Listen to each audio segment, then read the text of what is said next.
So another thing that we were considering whenever we were thinking about things that are actually kind of making us excited about this game as it's coming out is that they've added a lot more mobility than you've ever really seen in a From Software game in the past. Like just from the trailers alone, you have the ability to jump around. The zip line is a major feature in mobility. Yeah, they've actually Uh, added a devoted jump button too. and I imagine, I mean, call me crazy, but I feel like they're most likely going to make some kind of jutsus that go around mobility too. I mean, you see that ability to kind of blink around in a flurry of black smoke and crows, Yes. but I Yeah. could imagine several jutsus being introduced that also achieve some kind of similar effect.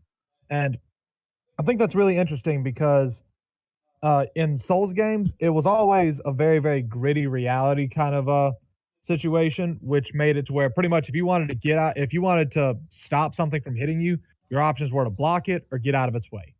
That was just about all you had. That was also just Right. about the only way that you had to approach somebody as well.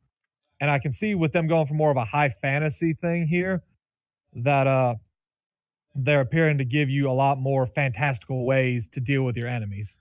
Yeah, I actually didn't even think about, when I was thinking about the mobility in the game, I was more so centric around being able to jump, your your Pathfinder zip line. Um, Mhm. but yeah, I mean, I totally forgot about magical mobility, and yeah, I mean, the ability to, flicker like that. I mean, it's not necessarily mobility, but it is the ability to not get hit, and that's that's close enough to being mobility for me.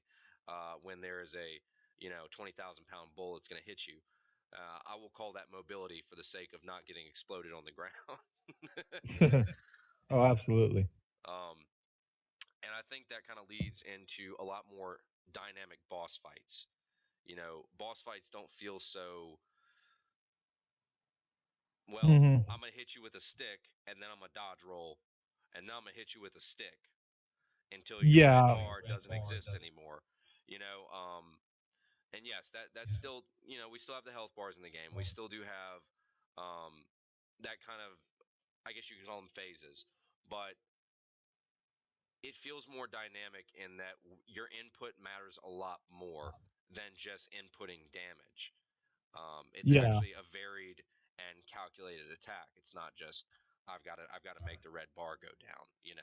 It's Yeah, not and like I that. feel like that's something where the Soul games kind of, fell short because I felt like there was so much in the way of dynamic combat outside of the boss fights, Right. but it felt like as soon as you get, like because say out in the world, most enemies that weren't just colossal, uh, you could parry their attacks, blocking was an option, you could dodge roll out of the way, you could just run away and then charge back in for a jump attack and then just run right back away.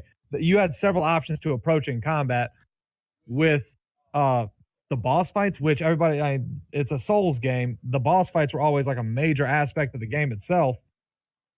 With the boss fights, it just felt like it came down to a simple thing of get out of their way because there's no way you can block most of their heavy attacks, or simply hit them with ranged attacks and run away.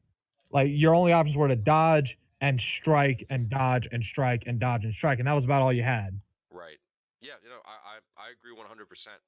And that was another issue for me with the Souls series. Is I never felt super driven to pursue the boss fights in the game because the boss fights were more bland than, you know, not base level monsters, but like the mid tier monster fights sometimes almost felt more challenging to me just in passing when there were multiples of them than the boss fights themselves. And that's because the boss fights were just a straight damage grind. It Yeah. reminds me of, I liken it to like raiding in World of Warcraft.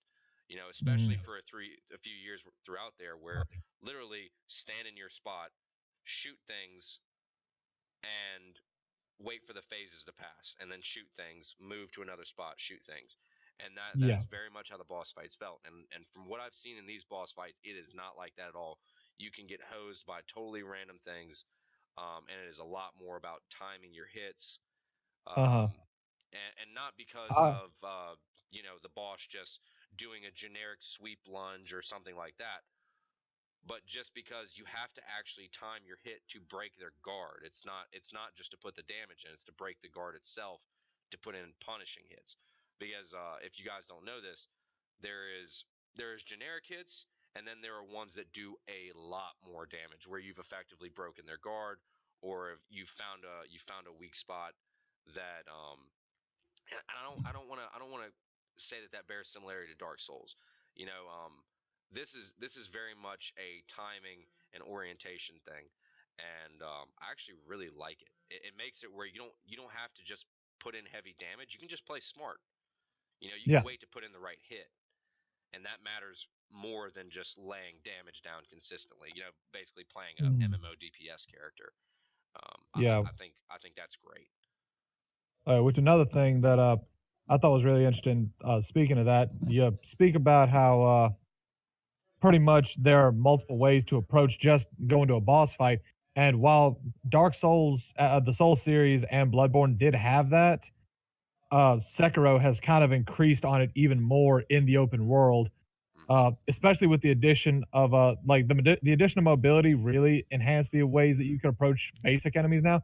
But so did stealth. Like the introduction of stealth to this game is so big to me because I feel like it adds a new layer of kind of like that Assassin's Creed vibe that you used to have, where it was possible to pretty much run through an entire area nearly unseen, you know? Right. Yeah, And it adds I this think level this of one I find it interesting though. They show a lot of mobs on top of the buildings themselves, kind of perched, uh huh, but they've shown very little in the jungle and swamp areas, and you do have the ability to kind of stay up. I don't want to say in the trees, but sort of in the lower areas of the trees. And I'm wondering what's going to be hiding up there. Not to get on a speculative note there. Just thought that was interesting that they showcased the building tops and what resides up there, but not in the swamps. With that being said, yeah, I mean stealth is always a good feature to a game. You know, it adds an entire another layer of play, and that's the thing. Dark Souls, though it did have all of its classes, it was still very linear. And this one, it's removed that RPG element, and it still has more layer and depth to it than Dark Souls did. Not shitting on Dark Souls here. Just it seems like I think they woke up to the fact that there was some stale play in Dark Souls, and if somebody can't handle hearing that, then I mean, don't fanboy yeah. out. You know, there were I mean, stale elements to the gameplay, at the and end of the day, the way a rogue would approach a problem and the way a paladin would approach a problem was basically how big was their sword. You'd approach right. most problems the exact same way.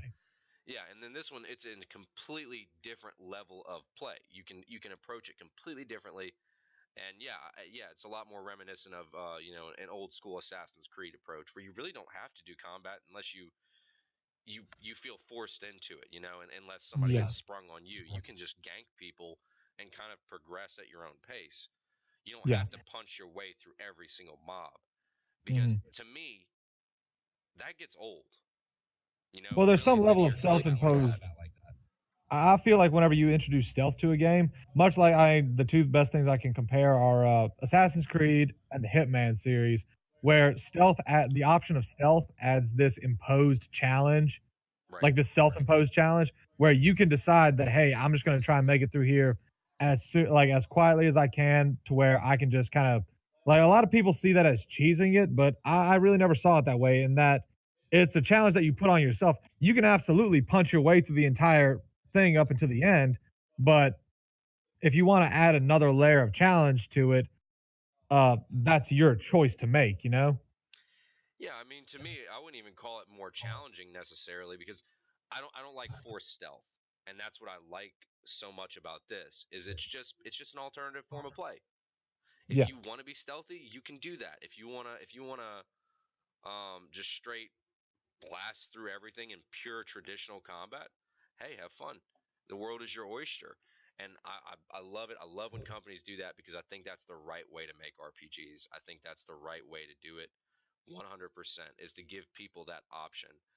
Alternative play always leaves replayability, and even with Dark Souls and all of its classes, I think this game will have most likely more replayability, because of just the sheer Easter eggs that are probably going to be in there. um, through stealth option and combat option. Think about how many different layers you're missing if you pursue the game exclusively through stealth or through combat, etc. Um, Mhm. the last thing that I'd really like to touch on, and for me, I know this is the biggest thing for me, and it's not because I'm a graphics whore or anything like that. But aesthetically, this game is so pleasing to the eye. Wow, I don't mean just Jesus Christ. This game is gorgeous, and what a shift of gear from Dark Souls to this. You know, where the world is it's very bright, it's very dynamic, it's actually really pretty to look at in a lot of parts.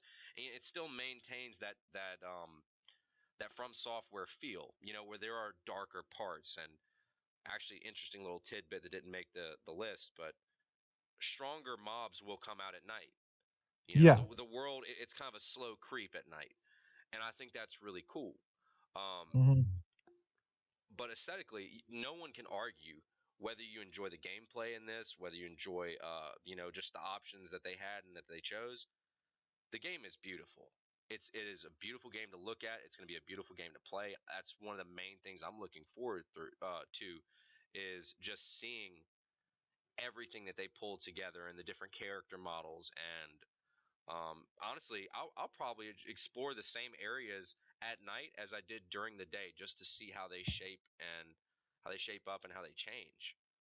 Oh, absolutely. Just and it is a big change in art style for From Software. I mean, after pretty much everything they've been working on, Demon Souls, Dark Souls 2, Bloodborne, and Dark Souls 3 Hmm. were all these very, very like much of what they did was very, very reliant on the medieval style, like medieval Europe, first of all, and second of all, like very, very dystopian undead sort of like very, very centric on decay, you know?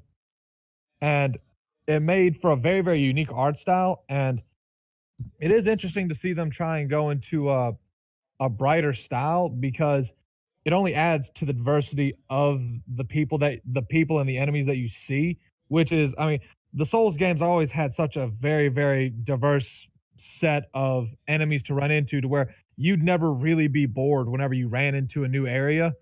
And I feel like adding actual color to your biomes to where and don't get me wrong, in the Soul series, the biomes don't blend together, but they do kind of hold the same sort of themes. So enemies become sort of predictable in how they're going to look, you know? And with this, you have very, very urban areas. You have very, very rural but bright areas. You have that whole swamp area that you can see in that small portion of that trailer. Yeah, and And for it creates for a much more diverse set in terms of looks. what's your favorite shot? Because for me, as of right now, my favorite shot that I've seen was it's at night, the moon, it's a full moon, and wind is kind of blowing through that sun grass, you know. And I think that is just, oh my god, it looks like it's out of a movie, you know. It looks like a movie you would see filmed in China or Japan, Mhm. that was meant to be only featured in those countries. And I just think it's beautiful. What would you say your favorite shot is so far? My favorite shot likely, if I had to say, would be you know those shots where they're explaining the stealth systems and the flashback systems and they're going through that old uh, I want to say it was I forget what the name of it is. It was essentially like a temple, Yes. and at one point he's sneaking through a rock garden, just pretty much stealthily taking out people. I always loved old styled buildings like that that are well maintained, you know? Right, Like right. anytime I play, like, for example, in the Souls series, uh, I loved in Dark Souls 3 the chapel because I mean the roof mostly because it wasn't nearly as torn down as the inside, but like major bits of architecture like that I've always liked in games, you know? Yeah, absolutely. All right, guys. Well, we are gonna cut it there because Yeah, we're probably about to hit our time limit, honestly. yeah, we're gonna have to make another I outro, Anthony. But yeah, I'm cutting it right now.